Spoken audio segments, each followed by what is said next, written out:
السلام علیکم ورحمۃ اللہ وبرکاتہ۔ بسم اللہ الرحمن الرحیم۔ الحمد للہ رب العالمین، والصلاة والسلام علی سید الانبیاء والمرسلین، سیدنا و نبینا و مولانا محمد وعلی آلہ واصحابہ اجمعین، اما بعد۔ محترم حضرات، اساتذہ کرام، بزرگوں، بھائیوں، دوستوں، اللہ کے فضل و کرم سے مدارس کے اندر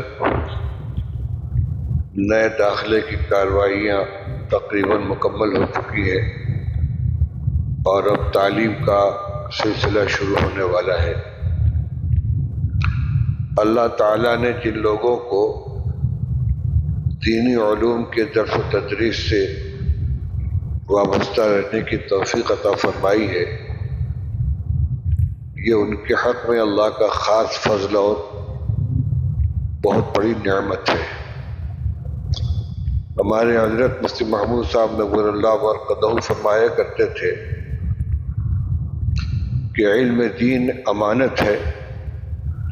حضرت نبی کریم صلی اللہ علیہ وسلم نے صحابہ کرام رضی اللہ تعالیٰ عنہ کو مخاطب کر کے فرمایا تھا، الا فلیبلغ الشاہد الغائب، کہ جو دین اور جو علم میرے ذریعے تم لوگوں تک پہنچا ہے اسے دوسروں تک پہنچاؤ، اور نسلاً بعد نسل یہ ذمہ داری منتقل ہوتی رہی۔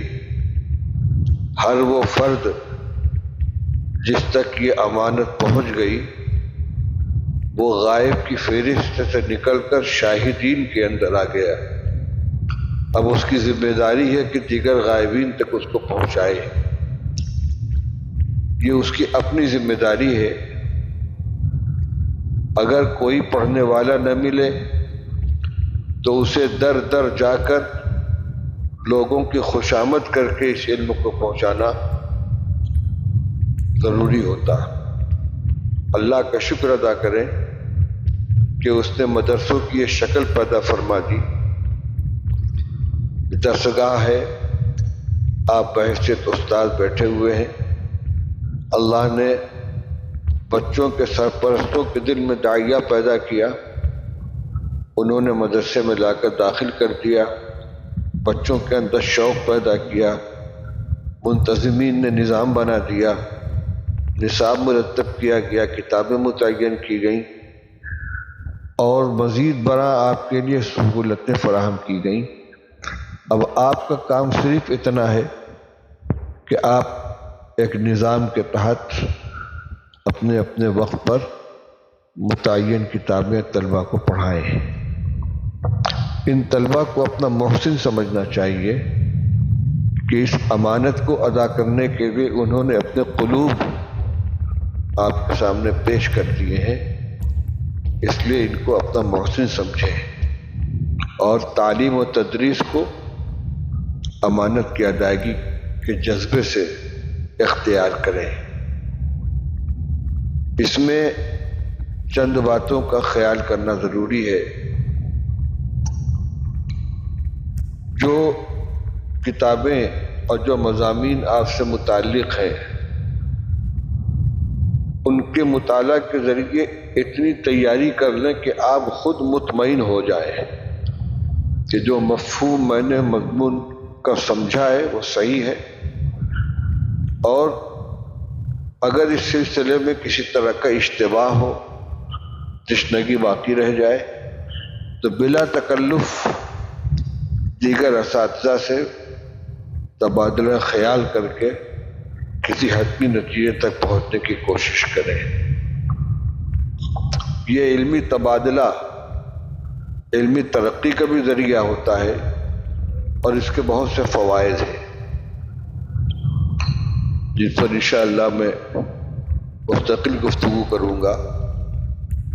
اس میں عار محسوس نہیں کرنی چاہیے کہ جس سے میں مراجعات کر رہا ہوں رتبے کے اعتبار سے مجھ سے اوپر ہے یا میرے مساوی ہے یا مجھ سے نیچے ہے۔ اپنے طور پر مکمل اطمینان ہو جائے اس کے بعد ہی درس کے اندر آپ اس کو بیان کریں۔ خدا نخواستہ کوئی چیز حل ہونے سے باقی رہ جائے تو بے تکلف طلبہ کے سامنے اس کا اعتراف کر لیا جائے کہ بھائی یہ بات میرے سمجھ میں نہیں آئی، کل بتاؤں گا، بعد میں بتاؤں گا۔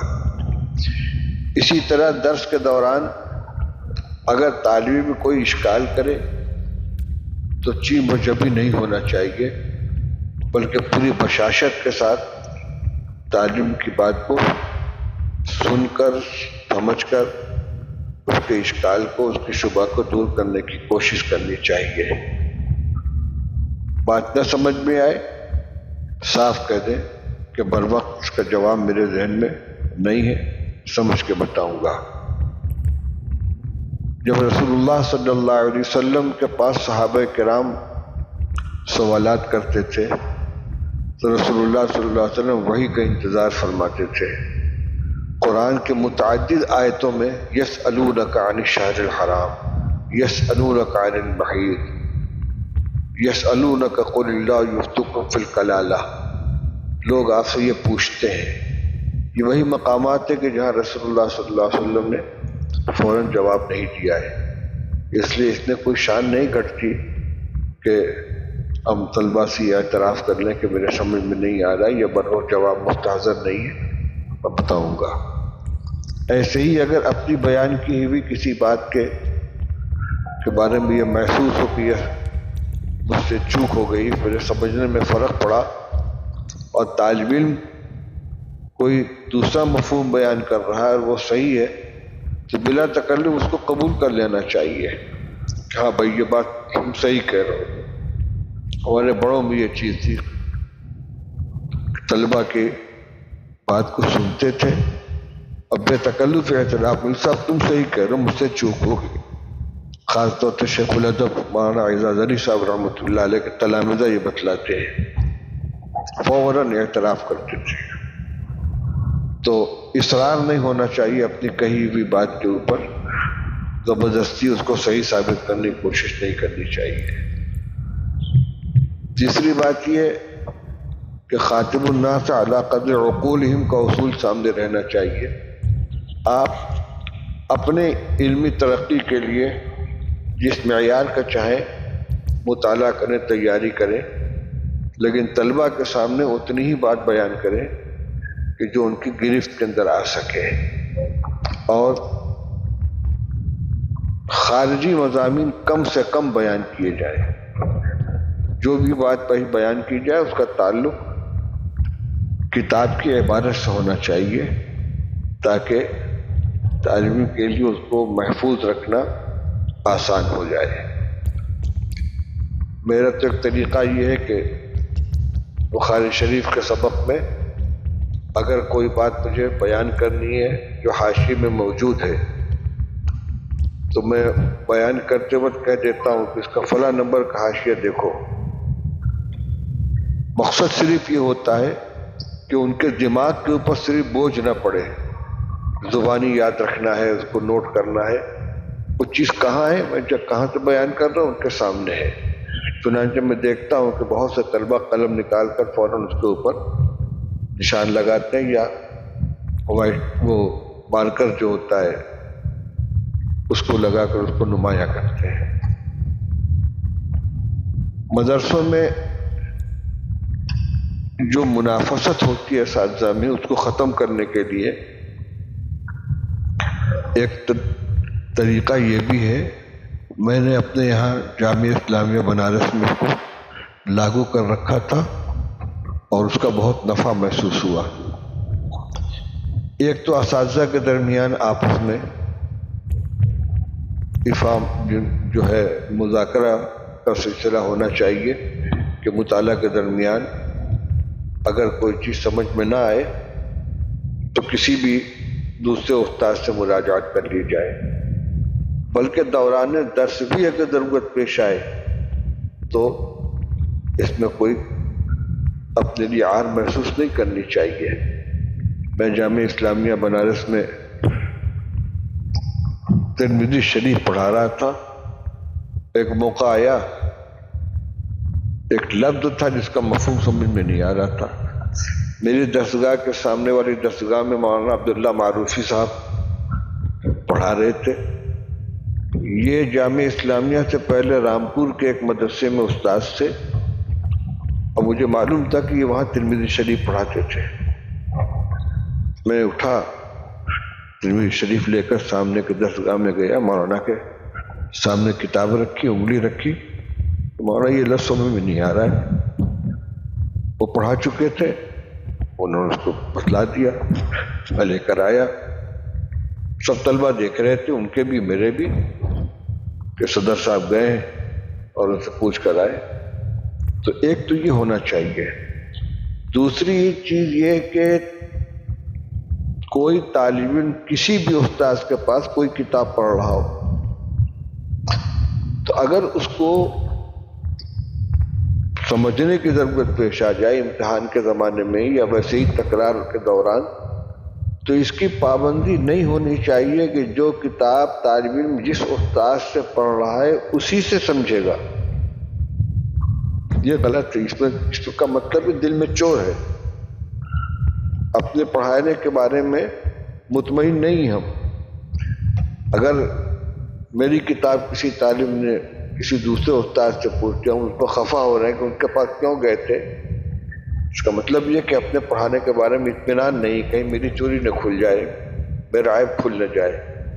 اس لیے طلبہ کو بالکل آزادی ہونی چاہیے، اور اساتذہ کی طرف سے آزادی ہونی چاہیے، خود ان کو اس کا اعلان کرنا چاہیے کہ جو کتاب جو تعلیم جس کے پاس چاہے جا کے سمجھ سکتا ہے۔ آپ اپنے مدرسے میں بھی اس کا ماحول بنائیں۔ بڑی خوشی کی بات ہے کہ الحمدللہ آپ کے مدرسے میں تمام اساتذہ متفق المشرب اور نوجوان ہیں، حوصلے والے ہیں، محنت کرنے والے ہیں۔ یہ بھی بڑی نعمت ہے۔ حضرت مولانا قاسم صاحب نانوتوی رحمۃ اللہ علیہ کی جو اصول ہشتگانہ ہے، اس میں ایک دفعہ یہ بہت اہتمام کے ساتھ ذکر کی گئی ہے کہ مدرسین آپس میں متفق المشرب ہوں۔ بڑی اہم چیز ہے۔ آپ کے مدرسے میں الحمدللہ یہ چیز موجود ہے، اس سے اس کو برقرار رہنا چاہیے، اس کو اور زیادہ فروغ دینا چاہیے۔ آغاز سال میں جب بچوں کو آپ سبق شروع کرائیں تو